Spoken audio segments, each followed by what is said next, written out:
தாய்மொழி என்பது ஒரு தேன்கூடு, அதில் கை வைப்பது ஆபத்தானது. கட்டாயமாக ஒரு மொழியை திணித்தால் அது பகை உணர்ச்சிக்கு இடம் கொடுக்கும் என்றும் தொண்டர்களுக்கு முதலமைச்சர் மு.க.ஸ்டாலின் மடல்.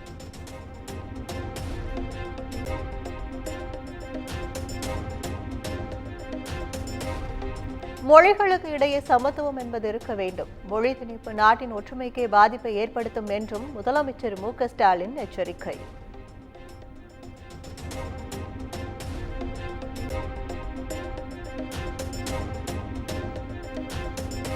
அமெரிக்க டாலருக்கு போட்டியாக புதிய கரன்சியை உருவாக்கும் எந்த முடிவும் எடுக்கவில்லை. டாலரை பலவீனப்படுத்துவதில் இந்தியாவுக்கு ஆர்வமில்லை என்றும் மத்திய வெளியுறவுத்துறை அமைச்சர் ஜெய்சங்கர் விளக்கம்.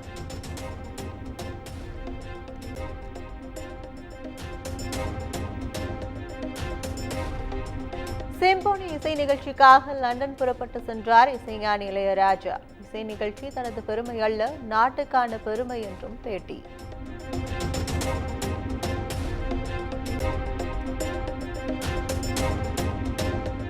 தூத்துக்குடி மாவட்டம் மேலநம்பிபுரம் அருகே கொலை குற்றவாளியை சுட்டுப்பிடித்த காவல்துறை. தாக்கிவிட்டு தப்பியோட முயன்றபோது சுட்டுப்பிடித்தனர்.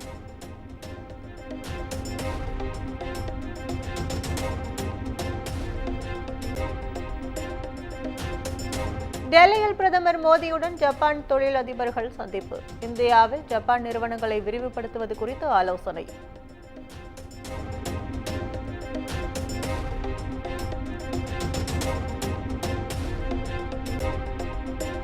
போபால் விஷவாயுவுக்கு காரணமான யூனியன் கார்பைடு தொழிற்சாலை கழிவுகளை அழிக்கும் பணிகள் தீவிரம். இரண்டாவது கட்டமாக பிதாப்பூர் தொழிற்பேட்டையில் கழிவுகளை எரித்து அழிக்கும் பணிகள் நேற்று இரவு தொடக்கம்.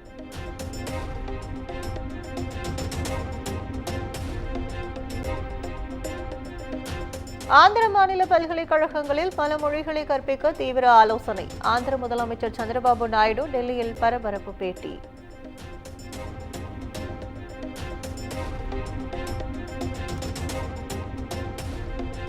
மும்மொழி கொள்கைக்கு ஆதரவு திரட்டும் பாஜகவின் கையெழுத்து இயக்கம் தொடங்கியது. அதிமுகவுடனான கூட்டணி குறித்து உரிய நேரத்தில் அறிவிக்கப்படும் என அண்ணாமலை விளக்கம்.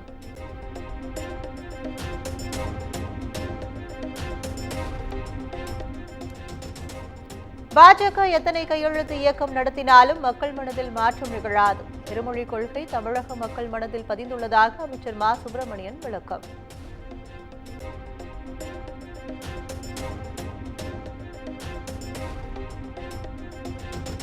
வரும் சட்டமன்ற தேர்தலில் அதிமுக ஆட்சி அமைக்கும். அதிமுகவை ஒருங்கிணைக்க நான் இருப்பதாக அதிமுகவிலிருந்து நீக்கப்பட்ட சசிகலா பேச்சு.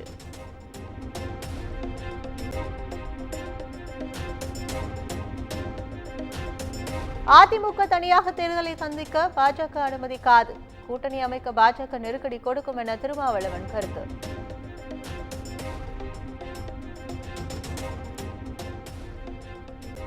மதுரை உசிலம்பட்டி அருகே போலியான சான்று கேட்டு கிராம நிர்வாக அலுவலருக்கு கொலை மிரட்டல் விடுத்த சம்பவம். அகில இந்திய ஃபார்வர்ட் பிளாக் கட்சி நிர்வாகி மீது 3 பிரிவுகளின் கீழ் காவல்துறை வழக்கு பதிவு.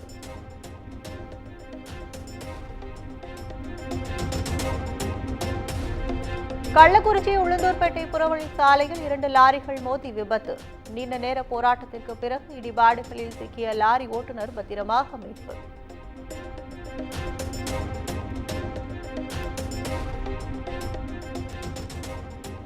நீதிமன்ற உத்தரவை நிறைவேற்றக்கூடாது என்பதில் அரசு உயர் அதிகாரிகள் உறுதியாக உள்ளனர். நீதிமன்ற அவமதிப்பு வழக்கில் சென்னை உயர்நீதிமன்ற மதுரை அமர்வு அதிருப்தி.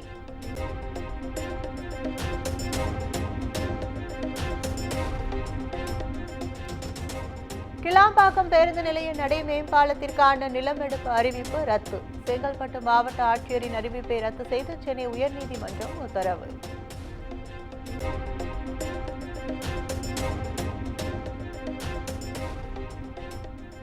சேலம் மாவட்டம் ஆத்தூர் அருகே 10ஆம் வகுப்பு மாணவி வீட்டில் தூக்கிட்டு தற்கொலை.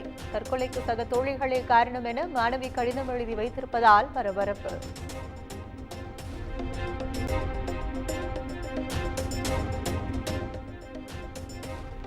சேலம் மாவட்டம் ஏற்காடு மலைப்பாதையில் இளம்பெண் கொலை எதிரொலி. ஏற்காடு மலைப்பாதையில் இரவு 10 மணிக்கு மேல் பயணிக்க தடை.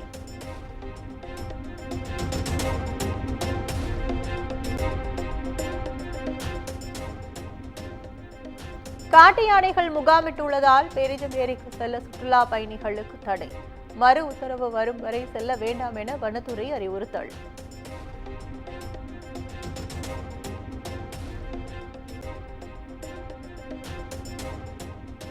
நீதிமன்றத்தில் விசாரணைக்கு ஆஜராகாத ராகுல் காந்திக்கு அபராதம் விதிப்பு. ராகுல் காந்திக்கு எதிரான அவதூறு வழக்கில் லக்னோ நீதிமன்றம் உத்தரவு.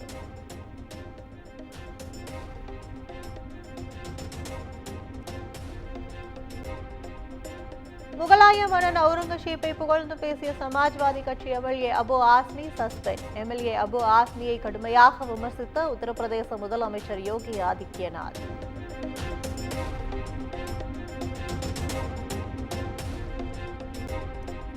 இரண்டாயிரத்தி 28 அதிக சொத்து வைத்திருக்கும் இந்தியர்களின் எண்ணிக்கை 9.5% அதிகரிக்கும் என ஆய்வில் தகவல். உலக அளவில் அதிக சொத்து வைத்திருக்கும் நபர்கள் கொண்ட நாடுகளில் இந்தியா 4வது இடம்.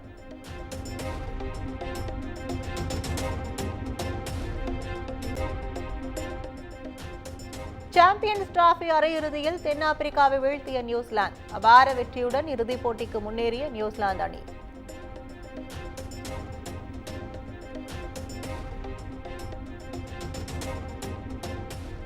கடைசி வரை களத்தில் நின்று ருத்ரதாண்டவம் ஆடிய டேவிட் மில்லரின் சதம் வீணானது. இமாலய இலக்கை சேசிங் செய்ய முடியாமல் சோர்ந்து கவலையுடன் வெளியேறிய தென்னாப்பிரிக்கா.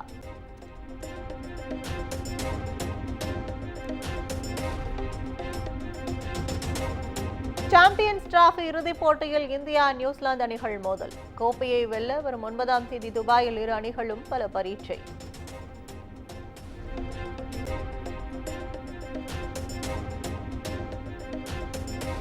ஒருநாள் கிரிக்கெட் போட்டிகளிலிருந்து வங்கதேச வீரர் முஷ்பிகுர் ரஹீம் ஓய்வு.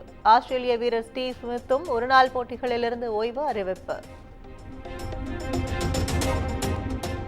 குமுதம் மற்றும் தமிழ்நாடு மின்சார வாரியம் இணைந்து வழங்கும் சிக்கனமும் பாதுகாப்பும் யூஸ்ஃபுல் டிப்ஸ். மின் நுகர்வோர் சேவை மையம். மின் கட்டணம் தொடர்பான சந்தேகங்கள், இலவச மின் இணைப்பு குறித்த தகவல்கள், பழுதடைந்த மின் கம்பங்கள் அல்லது பில்லர் பாக்ஸ் குறித்த தகவல் தர, மின் இணைப்பு பெயர் மாற்றம் குறித்த சந்தேகம், இவை அனைத்திற்கும் 9497 9497 என்ற எண்ணை தொடர்பு கொள்ளவும்.